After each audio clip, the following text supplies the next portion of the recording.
Hello everybody, welcome to our channel our health and wellness. So today we are going to discuss about very short answer questions related to conservation of plants and animals. अब पहला question आ जाता है आपका, कुछ extinct species के examples बताइए, that is dodo and dinosaur. कुछ इंडेंजर्ड स्पीशीज के एग्जांपल्स बताइए, black buck, tiger, Kashmiri stag, lion tail macaque, snow leopard. कुछ ऐसे स्पीशीज के एग्जांपल्स बताइए that are endemic to mountain habitats, that is Kashmiri stag, snow leopard and yak. अब कौन सा एक एग्जाम्पल बताइए जो कि इंडेंजर्ड स्पीशीज है of animals, that is Asiatic lion.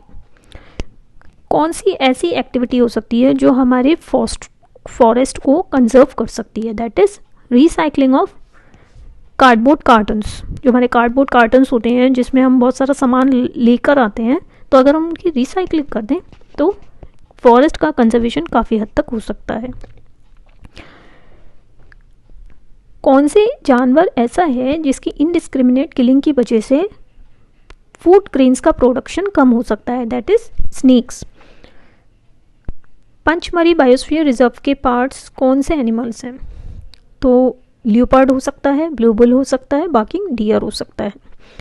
Deforestation के क्या कॉन्सिक्वेंसेस हो सकते हैं? सॉइल इरोजन इंक्रीज होगा, रेनफॉल डिक्रीज होगी, अर्थ का टेम्परेचर इंक्रीज हो जाएगा. कौन सी स्पीशीज एक्सटिंक्ट है? That is dodo. कौन सा ऐसा वाइल्ड एनिमल है जो फ्रेंड है फार्मर का? That is snake. Siberian crane India में क्यों आता है विंटर्स में? क्योंकि जो ये नेटिव है साइबेरिया का, जो कि रशिया में लोकेटेड है, वहाँ पर विंटर्स बहुत ज़्यादा हार्श होते हैं, इंडिया से भी ज़्यादा हार्श होते हैं. तो उसको स्केप करने के लिए साइबेरियन क्रेन इंडिया में विंटर्स में आ जाता है. रेड डाटा बुक में जो इंडिया की है उसमें कौन से एनिमल्स लिस्टेड हैं? That is black buck, flying squirrel, tiger. National park जो कि राजस्थान में लोकेटेड है कौन सा है? Sariska national park. स्नेक्स क्यों मारे जा रहे हैं? लार्ज नंबर्स में उनकी किलिंग क्यों हो रही है? क्योंकि उनकी स्किन बहुत ही ज़्यादा एक्सपेंसिव होती है, उसकी कई बार ब्लैक मार्केटिंग भी होती है. कौन सी एक्टिविटी अगर समय पे एक्शन नहीं लिया गया तो सी लेवल्स राइज कर सकते हैं, जिसकी वजह से जो लो लाइन कोस्टल एरियाज हैं उनकी फ्लडिंग हो सकती है, दैट इज डिफॉरेस्टेशन.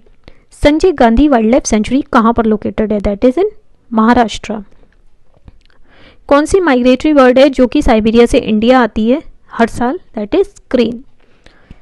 कौन सी स्पीशीज होती हैं, चाहे वो प्लांट्स की हों या एनिमल्स की हों, जो कि एक पर्टिकुलर एरिया में एक्सक्लूसिवली पाई जाती है? That is endemic species. Satpura national park में जो कि मध्य प्रदेश में लोकेटेड है, वहाँ पर कौन से जानवर मिलते हैं? आपको मार्च क्रोकोडाइल मिलेगा, वाइल्ड डॉग मिलेगा, वाइल्ड बोर मिलेगा.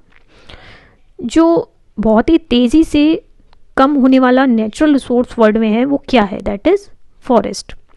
पंचमरी बायोस्फीयर रिजर्व का पार्ट क्या है?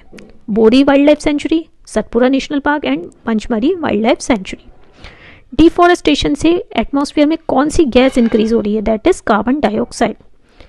कौन सा पार्ट ऑफ अर्थ है जहां पर लिविंग ऑर्गेनिजम्स एग्जिस्ट करते हैं? That is biosphere. Next question आ जाता है, पेपर को हम कितनी बार रिसाइकिल कर सकते हैं? पेपर को हम 5 से 7 टाइम्स रिसाइकिल कर सकते हैं. रिफॉरेस्टेशन में जो प्लांटेड ट्रीज होते हैं वो वही होते हैं जिनको हम कट डाउन कर देते हैं. माइग्रेटरी बर्ड्स दूर क्यों चली जाती हैं? माइग्रेटरी बर्ड्स क्लाइमेटिक चेंजेस की वजह से अपनी जगह से दूर चली जाती हैं. रेड डाटा बुक में क्या है? उसमें रिकॉर्ड है इंडेंजर्ड स्पीशीज का.